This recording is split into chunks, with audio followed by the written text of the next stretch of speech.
자, 안녕하십니까. 이번 시간에는요, 03단원 다양한 기상 현상들, 그리고 04단원 일기예보에 대한 그 기출문제 풀이를 하도록 하겠습니다. 04단원 같은 경우에는 이제 수업 시간에 어느 정도 이제 풀어봤기 때문에 여러분들이 조금 익숙할 거라고 생각을 합니다만, 그래도 어려운 부분들이 확실히 존재는 하고 있죠. 그래서, 다시 한번 이렇게 보면서 하는 걸로 하고요. 3번 같은 경우에는 이제 우리가 악기상, 그래서 기상재해라고 부르는 부분들이었죠. 그래서 이제 중요한 게 뇌우랑 그 다음에 토네이도 이 두 가지를 핵심적으로 해서 여러분들 특히나 규모 비교하는 거를 잘 기억을 하셔서 발생해야 됐고요. 그 다음에 그런 기상재해들이 나타나는 거는 일반적으로 강한 상승기류로 인한 정난운 때문이었다. 그래서 그거를 여러분들 중점적으로 기억을 하시면서 문제 풀어 보도록 하겠습니다. 자, 1번 문제부터 보도록 할게요. 자, 문제 보시면은요. 그림 가는 어느 날 발생한 뇌우의 모습을 나는 이때 우리나라 주변의 지상일기로 나타내는 것이다. 이에 대한 설명으로 옳은 것을 골라보래요. 자, 일단 가보니까 이제 뇌우의 모습이 존재를 하고 있고, 나는 보니까 지금 A, B, C 세 점 해가지고 온대적 기압이 이렇게 나타나 있는 거 보실 수가 있죠? 자, 보기를 보겠습니다. 기업번 보시면 가는 측운형 구름에서 주로 나타난다. 자, 요거부터 하면서 우리 뇌우에 대해서 다시 한번 좀 복습을 해보도록 할게요. 자, 일반적으로 뇌우라고 그러면은 자, 뇌우라고 그러면은 이렇게 해서 이런 형태의 구름에서 생긴다고 그랬었죠? 네, 그렇습니다. 요 구름은 이렇게 그리니까 좀 어렵네요. 다시 그릴게요. 자,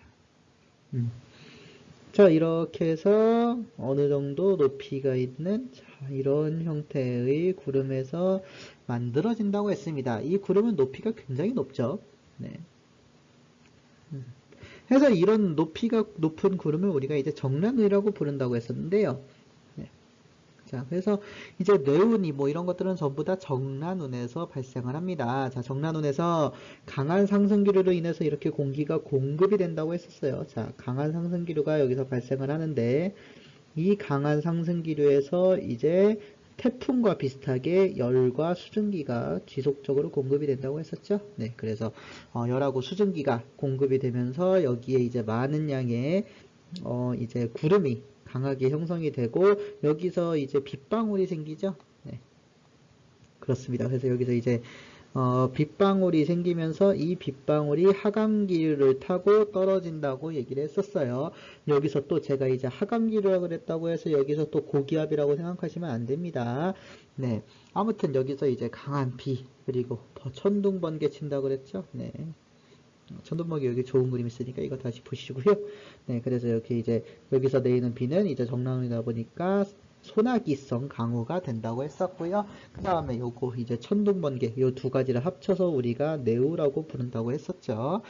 자, 그럼 다시 한번 보겠습니다. 가는 층운형 구름에서 주로 나타난다. 자, 뇌우 같은 경우에는 뇌우나 그 다음에 이제 토네이도 이런 것들은 전부 다 그 정란운에서 생기기 때문에 층운형 그룹이라고 하면은 틀린 보기가 되겠죠. 그래서 기억번은 틀린 보기가 되고요. 그 다음에 니은번 보시면은 비에서는 북풍 계열의 바람이 분다. 자, 비를 좀 보겠습니다. 비를 보니까 자, 지금 온대 저기압이죠? 자, 온대 저기압 C 지역에서는 바람이 이렇게 불고요. B 지역은 이렇게, A 지역은 이렇게 분다고 했습니다. 왜? 말씀드렸다시피 저기압 중심으로 반시계 방향으로 바람이 불어 들어오기 때문이죠. 자, 그러니까 비는 어떻습니까? 바람 이름이 네, 그렇죠. 남동풍이 되겠죠? 남동쪽에서 부니까. 그래서 남동풍이기 때문에 니은번도 틀린 보기가 됩니다. 비에서는 북풍 계열이 아니라 남동풍 또는 남풍 계열의 바람이 분다. 이렇게 얘기를 했어야 되겠죠? 네. 그러고요. 디귿번 살펴보시면은 A에서 C 중 가와 같은 현상이 관측될 가능성이 가장 높은 곳은 A다. 자, 어쨌든 간에 그 뇌우가 나타난다는 것은 정란운이 있다는 거예요. 자, 그러면 정란운은 여러분들 전선에서 온난전선, 한랭전선 요 전선의 종류에 따른 구름이 있었죠. 네, 다시 한번 떠올려 보시면 자, 온난전선 같은 경우에는 따뜻한 공기가 찬 공기 위로 타고 올라간다고 했습니다. 그러면서 높이가 낮은 층운형 구름이 생긴다고 했었고요. 그 다음에 한랭전선 같은 경우에는 찬 공기가 파고들면서 높이가 강제로 올라가다 보니까 높이가 높은 정란운이 생긴다고 했었어요. 그쵸?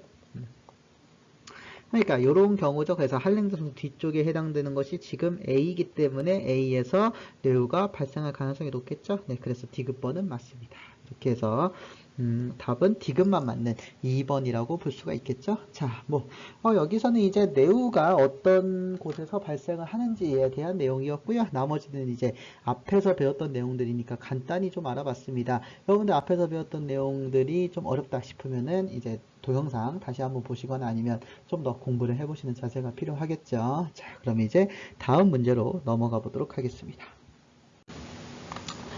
자, 다음 문제 보도록 하겠습니다. 다음은 생활에 영향을 주는 우리나라 기상현상 A, B, C의 특징이다 해놓고 A 보시면 사막지대의 미세한 토양 입자가 바람에 실려와 하늘을 덮는다. B는 매우 강하게 회전하는 깔때기 모양의 회오리 바람으로서 우리나라에서는 용오름이라고 부른다. C는 1시간에 30mm 이상 또는 하루에 80mm 이상의 비가 내리거나 연 강수량의 10%에 해당하는 비가 하루에 내리기도 한다. 자, 이렇게 돼 있는데 여러분들 이것만 보셔도 각각의 이름을 여러분들 알 수가 있겠죠? 네, 그렇습니다. 자, 일단 미세한 토양 입자가 덮는 거, 이게 바로 토양 입자, 사막지대 이러니까 이름이 바로 황사가 되겠죠. 그렇죠? 자, A는 황사가 되고요. B는 보니까 깔때기 모양의 회오리바람, 그리고 우리나라에선 용오름이라고 부른대요. 네, 그렇습니다. 이거의 이름은 토네이도죠. 네. B는 토네이도가 되고요. C는 봅니다. C는 이제 비가 엄청나게 내리는 거죠. 그래서 여러분들 호우라고 기억이 나실 거예요. 자, 이렇게 놓고 문제 한번 풀어보도록 할까요? 기억법 먼저 보시면은 A는 주로 봄철에 나타나는 현상이다. 자, 그렇죠. 황사 같은 경우에는 주로 이제 봄에 나타나는 우리나라의 기상 현상입니다. 그래서 이거는 따로 여러분들이 제가 설명을 드리지 않아도 알 수 있는 부분이죠. 그래서 기억법은 일단 맞는 보기가 되고요. 자, 그 다음에 니은번 보겠습니다. B는 대체로 수평 규모가 수직 규모보다 크다. 자, 토네이도는 어떠냐? 여러분들 토네이도도 역시 그 정란운에서 생기는 깔때기 모양의 회오리 바람이라고 얘기를 드렸었는데요. 다시 한번 그려보도록 하죠. 자, 이렇게 정란운이 생겼어요. 자, 이렇게 정란운이 있는데 이 정란운에서 이제 강한 상승기류와 함께 바람이 워낙에 빨리 불다 보니까 여기서 이렇게 깔때기 모양으로 해서 땅에 이렇게 회오리 바람이 생긴다고 했었죠? 네, 그렇습니다. 이거를 우리가 이제 토네이도라고 부른다고 했었어요. 토네이도는 보면은요, 이제 수평 규모가 뭐고 수직 규모가 뭐냐, 이걸 여러분들이 다시 복습을 하셔야 되는데, 수평 규모라고 하면은 이렇게 땅에 영향을 미치는 요 크기를 우리가 수평 규모라고 부릅니다. 네. 그 다음에 요 위로 요만큼 보이시죠? 네, 요만큼. 요 회오리 바람의 높이가 바로 이제 수직 규모가 되겠죠. 또는 이제 사람들에 따라서는요, 정란은 꼭대기까지를 수직 규모라고 하는 경우도 있습니다. 둘 다 어차피 수직 규모니까 상관은 없는데 좀 더 정확히 하면 요게 좀 더 좋겠네요. 자, 그럼 요 그림만 봐도 수직 규모가 수평 규모보다 크다는 거는 쉽게 알 수 있겠죠. 네. 그래서 이제 여러분들이 그 토네이도에 대해서 중요한 특징 중에 하나가 요거라고 제가 저번에 수업 시간에 말씀을 드렸었을 거예요. 그래서 수직 규모가 수평 규모보다 크다는 거 여러분들 반드시 좀 기억을 해 두시기 바라겠습니다. 어쨌든 니은번 보시면 이제 수평 규모가 더 크다고 했으니까 니은번 보기는 틀린 설명이 되겠죠. 그래서 니은번 틀리고요. 자, 그 다음에 D급번 설명 보시면 B와 C는 강한 상승기류에 의해 발생한다. 자, 보시면 B는 이제 토네이도고 C는 호우죠. 자, 어쨌든 간에 이렇게 강한 바람, 그 다음에 강한 비, 그 다음에 전에 한 가지 더 얘기하면 강한 눈, 이렇게 눈이나 비나 바람이 굉장히 세게 나오는 환경은 전부 다 정란운 그리고 강한 상승기류와 관련이 있다고 했었죠. 그래서 이제 네. 강한 상승 기류로 인해서 발생한 정란운으로 인해서 이제 비도 많이 오고 눈도 많이 오고 바람도 세게 분다고 했어요. 그래서 비랑 관련된 게 뇌우랑 호우였죠.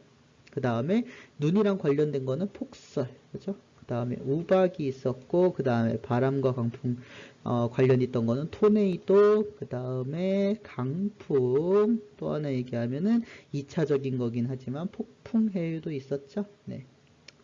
그랬습니다. 그래서 이렇게 세 가지였으니까 이거는 전부 상승기류로 인해서 발달한다 라는 말은 맞는 말이 됩니다. 그렇게 해서 이제 답은 기억 디귿에서 3번이 되겠죠.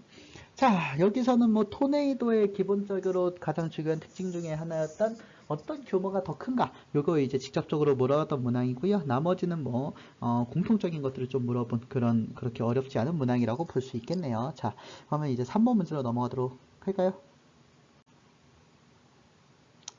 자, 다음 문제 보도록 하겠습니다. 그림 가와 나는 우리나라에서 관측한 기상현상이다. 이에 대한 설명으로 옳은 것만을 보기에서 있는 대로 골라보래요. 자, 가는 보니까 뇌우, 나는 보니까 용오름이죠. 자, 여러분들 여기서 그림만 봐도 수평 규모가 수직 규모보다 크다는 건 쉽게 알 수 있죠. 그렇죠? 이렇게 표시해놓고 보니까 여기가 수평 규모.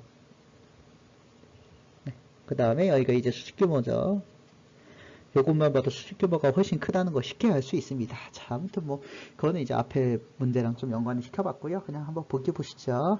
자, 기억봐 보시면 가는 온난전선이 통과할 때 주로 발생한다. 자, 여러분들 온난전선은 여러분들 온난전선 앞쪽에 층운형 구름이 생기죠? 네. 그런데 여기 뇌우나 용오름이나 공통적으로 여러분들 정란운에서 발달을 한다고 했어요. 정란운은 어떻습니까? 네, 그렇습니다. 바로 한랭전선 뒤쪽에서 발생을 하죠. 그러니까 온난전선 통과할 때 발생한다는 기억번의 얘기는 틀린 보기가 되겠죠. 그래서 틀리고요. 니은번 보시면은 나는 열대 해역에서 발생하여 이동해 온 것이다. 자, 보니까 토네이도 또는 용오름이 열대 해역에서 발생하여 이동을 했느냐. 자, 그렇다고 하면은 열대 해역에서 발생해서 이동을 하려고 하면 최소한 일주일 정도의 시간 규모 또는 지속 시간을 가지고 있어야만 해요. 그렇죠? 네, 일주일 정도. 그래서 일반적으로 이제 발생해서 이동해 올라오면 일주일 정도 살아야 되는데 안타깝게도 뇌우나 용오름 같은 경우에는 그만큼을 살지 못하죠. 뇌우는 여러분들 교과서에 써있듯이 많아야 수시간에서 수일 정도를 지속할 수가 있고요. 용오름은요 그보다도 작습니다. 그렇죠? 그래서 하루를 채 못 넘겨요. 많아야 하루. 그래서 길게 만들어지지를 못합니다. 그러다 보니까 열대 해역에서 발생해서 이동 해요수는 없겠죠. 그래서 니은번은 틀린 보기가 되는데 그러면 여기서 열대 해역에서 발생해서 이동해 오는 거 요거는 과연 뭐에 대한 설명일까요? 네, 그렇습니다. 바로 태풍에 관한 설명이죠. 태풍은 여러분들 저희도 말씀드렸다시피 저위도 열대 해상에서 발생하는 그런 기상현상이라고 말씀을 드렸었어요. 그래서 태풍은 일주일 정도 지속이 되죠. 그래서 아무튼 니은번은 틀린 보기가 되고요. 마지막 이제 디귿번 보시면은 가와 나 모두 정란운이 발달할 때 나타날 수 있는 현상이다. 방금 살펴봤었죠. 네, 맞는 보기가 됩니다. 그래서 이렇게 답은 디귿만 맞으니까 2번이 되겠죠. 자, 여기서는 뭐 앞에서 살펴봤던 거지만 어쨌든 시간 규모 요거에 대한 거 간단히 좀 살펴봤고요. 문제 그렇게 크게 어려운 점 없으니까 다음 문제로 넘어가도록 하겠습니다. 자, 다음 문제 보시면은요. 다음은 울릉도에서 발생한 용오름에 관한 대한 신문기사 일부이다. 읽어볼까요? 우리나라에서 보기 드문 물기둥 현상이 5월 5일 오전 10시 40분부터 11시 5분까지 울릉도 해상에서 나타났다. 울릉도 관측소에 따르면 이날 오전 바다에서 거대한 회오리가 발생하면서 갑자기 바닷물이 직경 50m 정도의 방대한 물기둥을 형성하여 해면으로부터 높이 500m가량 하늘로 치솟아 올랐다고 한다. 이러면서 이렇게 서 있죠. 어쨌든 뭐 거대한 회오리라는 거 용오름의 특징이 나타나 있네요. 그리고 보니까 직경은 50m. 그죠? 여기가 지금 좀 중요하죠. 직경 50m 그리고 높이는 500m가량입니다. 그러니까 여기서 나오는 요 직경이 50m였다는 얘기고 요 높이가 지금 500m가량 됐었다는 얘기죠. 네, 아무튼 보기 보시죠. 기업법은 강한 상승 기류로 인해 형성된다. 아까도 말씀드렸다시피 네오니, 토네이도니, 폭설이니 이런 것들 전부 다 강한 상승 기류랑 관련이 있다고 했습니다. 그러니까 니은 기업법은 맞는 보기.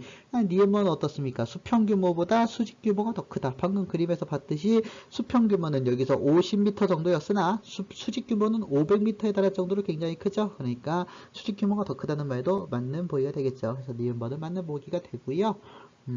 그 다음에 디귿번 보시면 주로 온난전선 통과할 때 발생한다. 앞에서 살펴봤던 문제랑 동일한 형태죠. 바로 한랭전선이라고 말씀을 드렸었어요. 그쵸? 그래서 한랭전선이 통과한 직후에 이런 정란운이 생기면서 정란원이 생기면서 이렇게 용오름이 형성된다고 했으니까 디귿번은 틀린 보기가 되겠죠. 그래서 답은 기억니은 맞으니까 3번이 되겠습니다. 뭐 앞에서 살펴봤던 문제니까 크게 어려운 점은 없죠. 다음 문제 바로 넘어가도록 하겠습니다. 자, 다음 문제 보도록 하겠습니다. 자, 5번 문제 보시면요. 그림 가는 태풍, 나는 토네이도로 나타나는 것이다. 이에 대한 옳은 설명만을 보기에서 있는 대로 골라보래요. 자, 일단 써놓고 한번 해볼까요? 가는 태풍이고요. 아이고, 글씨가 붉으네. 네, 이렇게 바꿉시다. 가는 태풍, 나는 토네이도네요. 어쨌든 옳은 설명만을 보기에서 모두 골라보려면요. 기억번 보겠습니다. 먼저 순간 최대 풍속은 가가 나보다 크다. 자, 순간 최대 풍속의 경우에는 어떤 게 더 빠를까요? 네, 그렇죠. 가 같은 경우보다는 나가 좀 더 큽니다. 그래서 가가 나보다 크다. 자, 이거를 어떻게 비교를 하냐면은, 자, 어쨌든 여러분들 태풍이라는 거는 기준이 일반적으로 17m/s 이상이에요. 그렇죠?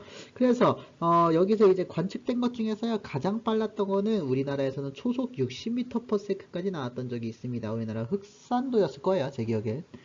자, 반면에 토네이도는 여러분들 교과서에서 나왔다시피 초속 200에서 300m/s까지도 우습게 나옵니다. 그러니까 여기서 집도 날아가고요, 차도 날아가고 기차도 날아다니는 그런 엄청난 세기의 바람이 되죠. 그래서 최대 풍속은 가가 나보다 크다는 말은 틀린 보기가 됩니다. 그래서 기억번호는 틀리고요. 니은번 보시면 수평 규모분의 수직 규모는 가가 나보다 크다. 자, 요거는 여러분들 헷갈릴 수 있으니까요. 자세히 좀 해볼게요. 자, 수평 규모분의 수직 규모죠. 이 값이 크려면 둘 중에 하나가 되겠죠. 이 값이 크려면 조건 두 가지입니다. 첫 번째로는 수직 규모가 커지면 되겠죠. 네. 또 하나는 수평 규모가 작으면 됩니다. 그렇죠? 자, 그럼 이 두 개를 한번 묶어보세요. 수직 규모는 커지고 수평 규모는 작아집니다. 그럼 누가 더 커집니까? 네, 그렇죠. 수직 규모가 수평 규모보다 크면은 이렇게 요 분수값이 크겠죠. 그럼 반대로 수직 규모보다 수평 규모가 큰 경우에는 어떻습니까? 네, 그렇습니다. 이럴 경우에는 요거 헷갈리지 않게 진한 판을 해볼까요? 자, 이런 경우에는 수평 규모는 크지만 수직 규모는 작으니까 전반적인 값이 작아져 버리게 되죠. 자, 그렇다는 건 어쨌든 이 값이 크다는 거는 이거냐 아니냐를 묻는 거예요. 수직 규모가 더 크냐, 수평 규모가 더 크냐. 근데 태풍은 보면은 여러분들 이렇게 아주 넓습니다. 이거 보통 길이가 한 500km 정도 된다고 했었어요. 그리고 그에 반해 높이는 15km 정도입니다. 자, 그래서 태풍은 수평 규모가 수직 규모보다 훨씬 큰 경우죠. 그리고 토네이도는 어떻습니까? 수평 규모보다 네, 그렇습니다. 수직 규모가 더 큰 경우. 자, 그래서 가가 나보다 크다고 하면은 수직 규모가 더 큰 거를 물어보는 거니까 나가 더 크겠죠. 그래서 니은번도 틀린 보기가 되겠네요. 그쵸?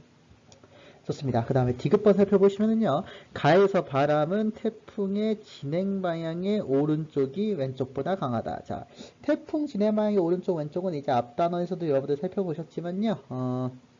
이렇게 되죠. 자, 이동 방향의 오른쪽은 이렇고 왼쪽은 이렇습니다. 그러니까 이동 방향하고 오른쪽은 풍향이 같아서 여기가 위험 반원이 된다고 했었고요.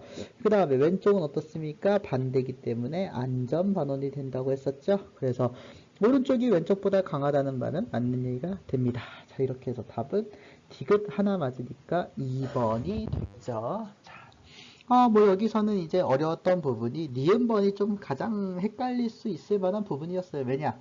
굳이 수평 규모가 수직 규모보다 크다 이렇게 말 안 하고 분모를 넣어가지고 이제 분수 형태로 내버렸기 때문인데 어쨌든 간에 여기서 여러분들 뭐 이과생들이니까 수학적인 지식이 조금만 있었다고 하면은 뭐 그렇게 조금만 있으면은 너무 어렵지 않게 생각을 충분히 하실 수 있었을 거라고 생각을 합니다. 자, 이제 다음 문제로 넘어가 보도록 하죠. 자, 다음 문제 보도록 하겠습니다. 그림, 가와 나는 기상현상 중 토네이도와 뇌우를 나타낸 것이다. 설명으로 옳은 것 골라보래요. 앞에서 이제 토네이도와 뇌우에 대해서는 이미 한 번씩 다 얘기를 했었기 때문에요. 간단하게만 그냥 한번 쭉 풀어볼게요. 토네이도 먼저 봅니다. 가는 주로 열대 해상에서 발생한다. 자, 토네이도가 우리나라에서 발생을 하나요? 안 하나요? 네. 아주 드문 일이긴 하지만 우리나라에서도 발생을 합니다. 그렇다는 것은 근데 우리나라는 열대 해상이 아닙니다. 그렇죠? 그리고 심지어 토네이도는 지금 보면 바다에서 발생하는 게 아니라 땅에서도 발생을 할 수가 있죠. 그러니까 기억보다는 틀린 보기가 되겠죠. 열대 해상에서 발생한다는 말은 틀립니다. 그러면 열대 해상에서 주로 발생하는 건 누군가요? 네, 그렇죠. 바로 계속 나오는 태풍이 바로 그런 경우에 해당을 하겠죠. 그래서 아무튼 기억 보기는 틀린 보기가 되고요. 그 다음에 니은 번복이 보시면 가는 나보다 바람에 의한 피해를 크게 준다. 자, 토네이도가 뇌우보다 바람에 의한 피해. 자, 뇌우 같은 경우에는 강한 게 뭡니까? 네, 그렇습니다. 뇌우는 바로 천둥번개랑 비랑 합쳐진 거죠. 그리고 토네이도는 순수 바람이 굉장히 강한 편입니다. 그러니까 바람에 의한 피해는 당연히 가가 더 많이 주겠죠. 그러니까 니은 번은 맞는 보기. 그 다음에 디귿번 보시면 가와 나는 주로 정란운이 발달할 때 발생한다. 앞에서도 살펴봤던 얘기죠. 자, 어쨌든 뇌우든 폭설, 토네이도 이런 것들 전부 다 뭐랑 관련이 있다? 네, 그렇죠. 정란운 발생하고 큰 관련이 있다는 거였어요. 그래서 디귿번도 맞는 보기 이렇게 해서 니은 디귿이 맞으니까 답은 4번이 된다. 이렇게 얘기했었죠. 자, 여기까지 하면은 이제 그 다양한 기상 현상들에 관련된 문제를 여기까지 풀어봤는데요. 뭐 어쨌든 간에 지금 출제가 가장 많이 됐던 부분은 토네이도, 그 다음에 뇌우였고요. 그 다음에 여기서는 이제 시간 그 규모를 비교를 하는 문항이 없었는데, 이 이후에 출제됐던 문항들 중에서 시간 규모가 이제 비교하는 문항이 나왔었기 때문에 여러분들 시간 규모도 잘 좀 비교하셔야 되겠습니다. 어쨌든 결론적으로 말씀드리면 시간 규모는 토네이도가 역시 가장 작고요. 그 다음에 뇌우가 작고 가장 긴 거는 이제 태풍급이라고 이렇게 볼 수가 있다고 했었죠. 네, 그래서 그렇게 여러분들 기억을 하시면 되겠습니다. 자, 이제 4단원 일기예보와 관련된 문항을 가보도록 하죠. 자, 문제 이제 일기예보 관련된 문제를 풀어보도록 하겠습니다. 그림 가와 나는 어느 해에 8일 간격으로 작성된 우리나라 주변의 지상 일기도를 나타낸 것이다. 이 우리나라의 날씨와 관련된 옳은 설명만을 보기에서 있는 대로 골라보래요. 자, 여러분들 이제 일기도와 관련된 문제에서는요, 일기도를 얼마나 정확하게 해석하느냐가 관건이 되는데, 일기도 해석을 잘하기 위해서는 여러분들 앞에서 배웠던 개념들, 이제 전선에 관련된 개념, 태풍에 관련된 개념, 그 다음에 온대저기압, 뭐 이런 갖가지 개념들을 여러분들 총동원을 시키셔야만 됩니다. 자, 어쨌든 문제 풀어보도록 할까요? 자, 가에서 남부지방에는 정체전선이 형성되어 있다. 뭐 이거는 여러분들 딱히 추가 설명 안 들어도 되겠죠. 자, 남부지방이 여기니까요. 여기에 지금 장마전선 잘 형성되어 있네요. 기업번은 맞는 보기가 되고요. 자, 문제는 니은번이죠. 이 기간 동안 북태평양 고기압의 세력은 확장되었다. 자, 기업번이랑 니은번이랑 비교해 보면은요. 한번 니은 위치에다가 기업번 거를 한번 그려볼게요. 간단히. 자, 보니까 7월 2일 전에는 이제 그 장마전선이 한 요쯤에 이렇게 분포를 하고 있었죠. 네, 그랬다가 7월 2일 되니까 장마전선이 이만큼 위로 올라왔습니다. 그쵸? 그래서 이만큼이 위로 올라왔는데 위로 올라오는 이유가 무엇이냐? 그게 상당히 중요하겠죠. 자, 그럼 한번 다시 한번 여러분들 장마전선을 다시 좀 복습을 해보도록 합시다. 장마전선은 이제 우리나라에만 발생하는 그 독특한 정체전선 종류 중에 하나죠. 초여름에 이제 발생을 하고요. 여기 아래쪽에는 이제 따뜻한 공기, 그죠? 그리고 위쪽에는 찬 공기가 존재를 한다고 했었어요. 자, 그러니까 찬 공기는 이쪽으로 올라 그러죠. 그러니까 한랭전선 앞쪽이 이쪽에 있고요. 따뜻한 공기도 이쪽으로 이제 갈라 그러죠. 그러니까 이렇게 온난전선에서 빨간 부분이 이 앞쪽으로 표시되어 있는 거 여러분들 확인하실 수가 있을 거예요. 그래서 이제 온난전선, 한랭전선이 섞여 있는 정체전선 이 경우에는 서로 반대 모양이 있죠. 자, 우리나라에서 이렇게 따뜻한 공기에 해당되는 게 바로 네, 그렇습니다. 북태평양 기단이었죠. 그 다음에 찬 공기에 해당하는 하는 녀석은 누구였습니까? 네, 그렇습니다. 바로 오호츠크의 기단이었죠. 그래서 찬 공기는 오호츠크의 기단. 자, 그러면 어쨌든 둘이 계속 싸우고 있는데 누가 이기느냐? 그거는 바로 이제 요 전선의 모양만 보면 바로 알 수 있다는 거예요. 자, 북태평양 기단하고 오호츠크의 기단하고 계속 누가 이길까 하고 이렇게 계속 맞붙습니다. 그러다가 북태평양 기단이 이기면 어때요? 네, 그에 따라서 찬 공기가 세력이 밀리니까 전반적으로 장마전선이 이렇게 올라가서 형성이 돼야 될 테고, 반대로 오호츠크의 기단이 세진다 그러면은 이렇게 밑으로 내려오면서 요 밑에 쪽으로 전선이 형성이 돼야 될 거예요. 자, 그런데 여기 보니까 나는 지금 위쪽으로 형성이 되고 있는 모습 볼 수가 있으시죠? 자, 그렇다는 거는 북태평양 고기압이 점점 세지고 있다, 이렇게 볼 수가 있습니다. 그래서 니은번은 맞는 보기가 되겠죠. 그 다음에 이제 디귿번 보기 보시면은요, 중부지방의 일평균 기온은 가보다 나에서 더 높았을 것이다. 자, 일평균 기온 보니까 가랑 난데, 자, 가는 지금 우리나라 중부지방 보니까 어디입니까? 그렇죠, 여기죠. 자, 여기는 지금 6월 24일에는 요 지역이 찬 공기, 즉 오호츠크의 기단이 지배를 하고 있는 지역이었는데, 7월 2일 보니까 어떻습니까? 네, 그렇죠. 바로 이제 북태평양 고기압이 북태평양 기단이 지배를 하고 있죠. 즉 따뜻한 공기입니다. 그러니까 당연히 가보단 나에서 온도가 더 높았겠죠. 그러니까 기억번은 디귿번도 맞는 보기가 되겠죠. 이렇게 해서 기억, 니은, 디귿 다 맞으니까 5번이 됩니다. 자, 여기서는 이제 일반적으로 일기도 해석에 관한 문제이긴 했습니다만, 앞에서 배웠던 그 장마전선 또는 정체전선에 대한 개념을 여러분들 정확히 알고 있어야만 풀 수가 있었던 문항이었다는 거 여러분들 쉽게 아실 수 있겠죠? 네, 좋습니다. 이제 다음 문제로 넘어가 보도록 합시다. 자, 다음 문제 보겠습니다. 그림 가는 어느 날 우리나라 주변의 지상 일기도를 나는 이날 관측소 A에서 측정한 기온과 풍향을 나타낸 것이다. 이에 대한 설명을 옳은 것을 골라보래요. 자, 기억법 보시면 전선이 통과할 때 기온과 풍향은 급변한다. 이건 당연한 얘기죠. 당연히 이제 한랭전선이나 온난전선이나 그 통과를 할 때는 기온이나 풍향이 급변했었어요. 자, 다시 한번 온대저기압에서 살펴보면은, 자, 이렇게 온난전선 통과할 때만 하더라도 여기는 찬 공기, 여기는 따뜻한 공기, 그 다음에 여기는 찬 공기죠. 그러다 보니까 전선이 통과하면은 기온이 급변하겠죠. 그리고 바람 방향도 역시 이렇게 되니까 바람 방향도 역시 급변한다는 거 알 수 있을 거예요. 나번 그림을 보셔도요, 나번 그림에서 지금 12시에서 14시 사이 보시면 이 2시간 동안에 여기 N이라고 써 있는 거 보니까 북동풍이죠. 북동풍에서 금방 뭘로 바뀌었습니까? 네, 그렇습니다. 남서풍으로 금방 바뀌고 있는 거를 아니네, 북서풍이죠. 네, 북서풍. 죄송합니다. 지금 거꾸로 얘기했네요. 자, 선은 기온이죠. 그래서 기온이 여기는 이제 낮은 기온이었다, 그죠? 낮은 기온이었다가 여기서 이제 높은 기온으로 급격하게 그 기온이 많이 올라갔다는 것도 볼 수 있고요. 풍향 보면 어떻습니까? S이니까 여기서는 남동풍이죠. 네. 남동풍, 그 다음에 여기는 어떻습니까? 네, 그렇습니다. 남서풍이죠. 그래서 남동풍에서 남서풍으로 이렇게 바람도 급격하게 변하고 있다는 거 여러분들 확인하실 수가 있을 거예요. 자, 아무튼 기억번은 맞는 보기가 되겠죠. 이렇게 하니까. 자, 그 다음에 니은번 보기 보도록 하겠습니다. 가와 같은 일기도를 보이는 시각은 14시경이다. 가와 같은 일기도 보니까요, 가는 지금 온난전선이 통과하기 전이죠. 온난전선 통과하기 전에는 바람이 어떻습니까? 여기 보시면 남동풍이 불어야 되고요. 온도도 낮아야 되겠죠. 자, 그럼 이런 경우 어디입니까? 네, 그렇습니다. 12시 이전이죠. 근데 보기에서 뭐래요? 14시경이래요. 14시경 확인해 보면 14시경은 남서풍도 불고 기온도 높습니다. 그쵸?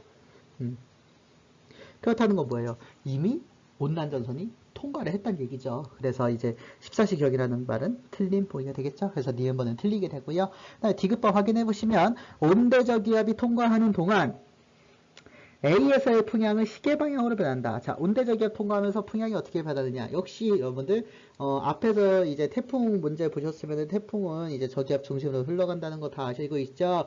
같은 방식으로 해보겠습니다. 자, 먼저 요 바람이 먼저 불겠죠? 그래서 여기가 이제 우리가 사는 곳이라고 하면은 A라고 하면은 지금 처음에는 바람이 이렇게 불고 있었어요. 그쵸? 첫 번째 이랬다가 두 번째 이제 온난전선 통과하면은 이 바람이 불어야 되겠죠? 그래서 두 번째는 이 바람, 그렇죠? 그랬다가 한랭너서 통과하면은 이렇게 바람이 또 불어야 되니까 여기 이제 세 번째 바람이 되겠죠. 자, 그래서 전반적으로 움직이는 형태가 어떻습니까? 네, 이렇게 움직이죠. 이거는 시계 방향이죠. 그러니까 시계 반대 방향이 아니라 이제 시계 방향으로 분다고 이제 문제에서 얘기를 하고 있으니까 디귿번도 맞는 보기가 되겠네요. 자, 이렇게 해서 답은 기역 디귿이 맞으니까 3번이 되겠죠. 자, 여기서 알아봤듯이 여기서 이제 온대 저기압에 대한 개념들을 주로 물어보긴 했습니다만 일기도에서 이제 온대저기압의 특성을 같이 표시를 해놓고 충분히 물어볼 수 있을 만한 그런 문항들로 출제가 되어 있죠. 그래서 이제 온대저기압 앞에 부분 다시 복습을 했으니까요. 보면서 같이 그 일기도랑 또 어떻게 연계를 시킬 수 있는지 다시 한번 생각을 해보시면 좋겠네요. 자, 다음 문제로 넘어가 보도록 하겠습니다. 자, 죄송합니다. 자, 다음 문제 보시면은요. 그림은 정체전선과 태풍이 발달한 우리나라와 주변 지역의 적외선 영상이다. 자, 그래서 여기서는 일단 다른 얘기를 하기 전에요. 두 가지가 일단 발달해 있다는 걸 여러분들이 좀 잘 좀 보셔야 될 것 같아요. 뭐냐? 첫 번째로는 정체전선, 그 다음에 태풍이 발달을 해 있죠. 자, 그러면 A, B, C 중에서 정체전선으로 해당되는 게 하나 있을 것이고 태풍에 해당되는 게 하나 있겠죠. 자, 근데 여러분들 모양만 보시면 태풍은 바로 할 수 있습니다. 그렇죠? 바로 요거죠. B가 바로 태풍이죠. 그럼 A는 보세요. A는 지금 구름 형태를 살펴보시면은요. 구름이 지금 이렇게 길다란 띠 형태로 이렇게 나타나고 있는 거 보이시나요? 자, 그렇다는 것만 봐도 A는 여러분들 A도 쉽게 알 수 있겠죠? 네, 그렇습니다. A가 바로 정체전선. 네. 그 중에서도 지금 태풍이니 정체전선 나오는 거 보니까 우리가 지금 계절이 여름철이라는 거를 쉽게 알 수 있을 텐데요. 여름철에 생기는 정체전선 뭡니까? 우리나라에서. 네, 그렇습니다. 바로 장마전선이 되겠죠.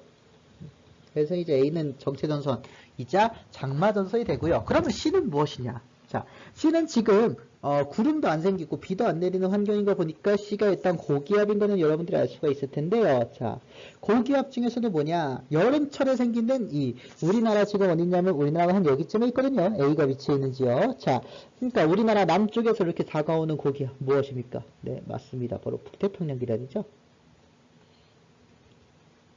그래서 A, B, C, D가 일단 뭔지 여러분들 쉽게 파악이 되셨으리라고 생각을 하고요. 그래서 이렇게 세 가지의 정체를 알아놓고 문제를 풀면 좀 더 쉽겠죠. 기억번 보겠습니다. A 지역의 저기압 중심과 B 지역의 태풍의 눈에는 모두 상승 기류가 발달한다. 자, 요거 여러분들 헷갈리시기 쉬운데 태풍 나눔 문제 풀이할 때도 얘기했듯이 태풍의 중심에는 태풍의 눈이 있죠. 근데 이 태풍의 눈에서 상승 기류냐? 그건 아니에요. 그쵸? 태풍의 눈에서는 태풍구도 다시 한번 이렇게 복습해보면 여기서 바람이 워낙 빠르다 보니까 안쪽으로 바람이 못 들어가고 이렇게 회오리 형태로 올라간다 그랬죠. 그러다 보니까 공기가 부족해진다 그랬어요. 그 부족해진 공기를 밑에서는 채울 수 없으니까 위에서 채우다 보면 이렇게 부득이하게 하강기류가 나타날 수밖에 없다. 이렇게 얘기를 했었죠. 그래서 A의 저기압 중심은 상승기류가 맞습니다만 B는 아닙니다. 그쵸? 태풍의 눈에서는 하강기류가 발달한다. 그렇기 때문에 기억번은 틀린 보기가 되겠죠? 자, 그렇고요. 니은만 보시면 정체전선은 A 지역 그룹의 북쪽 경계선에 위치한다. 여러분들 니은이 이제 상당히 좀 난이도가 높은 편이라고 볼 수 있겠는데요. 같이 한번 해보도록 할까요? 여기다 하면 여러분들 헷갈릴 수 있으니까요. 여기 밑에다가 해봅시다. 일단 기단을 좀 표시를 해보도록 할게요. 자, 전선을. 이렇게 해서 여기 지금 여러분들 한랭전선이죠. 그 다음에 온난전선 표시해 보면은 이렇게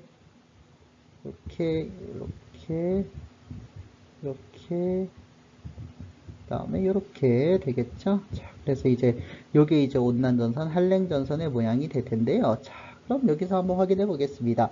이게 이제 정체전선인데 여러분들 항상 비 내리는 구역은 앞에서 배웠던 내용을 그대로 갖고 오시면 돼요. 자, 온난전선은 어떻습니까? 네, 온난전선은 전선 앞쪽에 넓은 범위로 구름이 생긴다고 했었어요. 그죠? 그러니까 넓은 범위, 앞쪽에 넓은 범위 하면 여기가 되겠죠.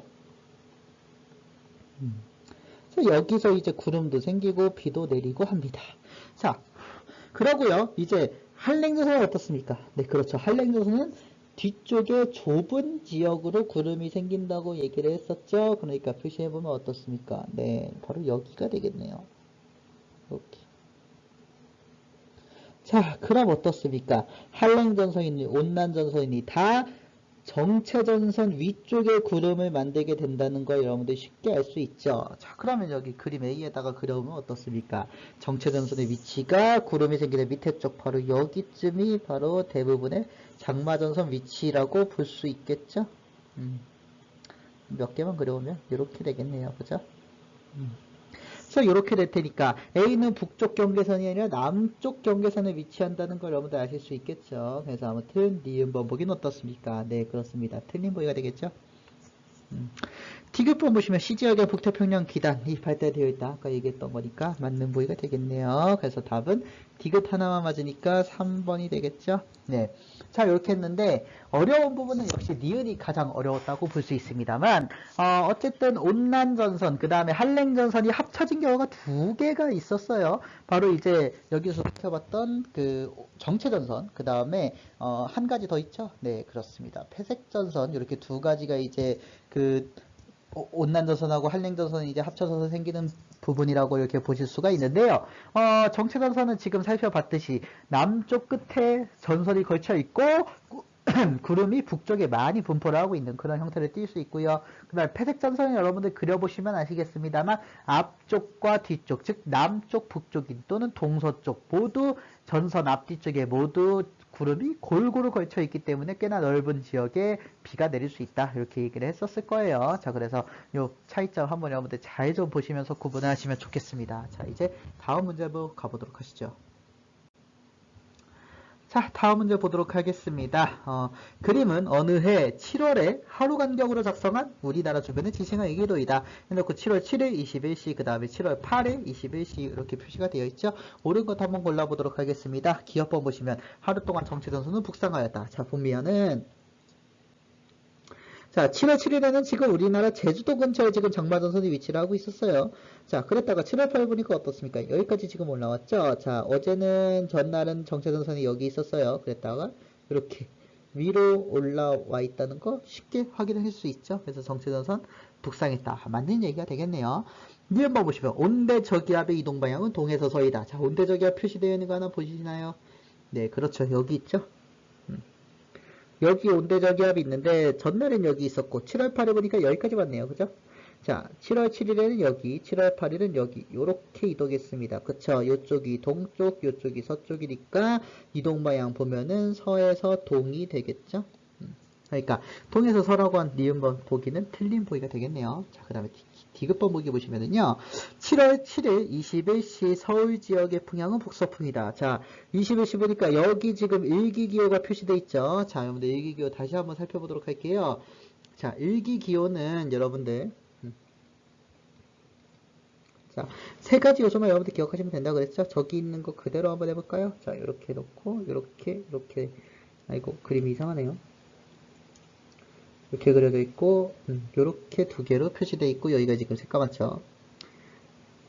자, 요 동그라미가 네 그렇습니다. 바로 구름의 양이라고 그랬죠. 자, 지금 새까맣게 칠해져 있는 걸로 봐서는 완전 흐린 날씨라고 보실 수가 있겠습니다. 그 다음에 여기 깃대 두 개처럼 이렇게 나와 있는 게 이제 풍속 또는 바람의 빠르기라고 그랬죠. 네, 그래서 지금은 이제 풍속이 어느 정도 있는 형태고요. 그 다음에 마지막으로 풍향이었는데요. 풍향은 어떻게 됐었습니까? 네, 그렇죠. 여기 깃대에서 출발해서 원을 뚫고 가는 이 방향으로 풍향이 발생을 한다고 했었죠. 그래서 이 풍향은 어떻습니까? 이렇게 사자 그려놓고 보면은 동, 남. 자, 여기쯤이죠. 지금. 그러니까 남동풍이 되겠네요. 그렇죠? 그래서 지금 북서풍이라고 말한 이 보기의 문항은 틀림 보기가 되겠죠. 그래서 답은 기억번 하나만 맞으니까 1번이 답이 됩니다. 자, 이렇게 해서 이제 그 일기예보까지 여러분들 문제를 모두 풀어보았는데요. 어떻게 잘 좀 보셨나 모르겠습니다. 어쨌든 간에 그 일기도에서는요, 앞에서 살펴봤던 정체전선, 폐색전선, 온난전선, 한랭전선 이런 전선들이 어떻게 변화하는지를 여러분들이 주로 해석하는 게 나오기 때문에 이제 전선의 특징, 그 다음에 태풍, 뭐 다양한 부분에서 앞에서 배웠던 내용들 모두 잘 복습을 해놓는 게 상당히 중요하다고 볼 수 있겠죠? 네, 그렇습니다. 이렇게 해서 여러분들 이제 1학기 기말고사 범위까지 이렇게 해서 설명을 다 마쳤고요. 여러분들 이제 기말고사 좋은 결과 있으시기를 기원하겠습니다. 자, 이번 시간은 여기서 마치죠. 수고 많으셨습니다.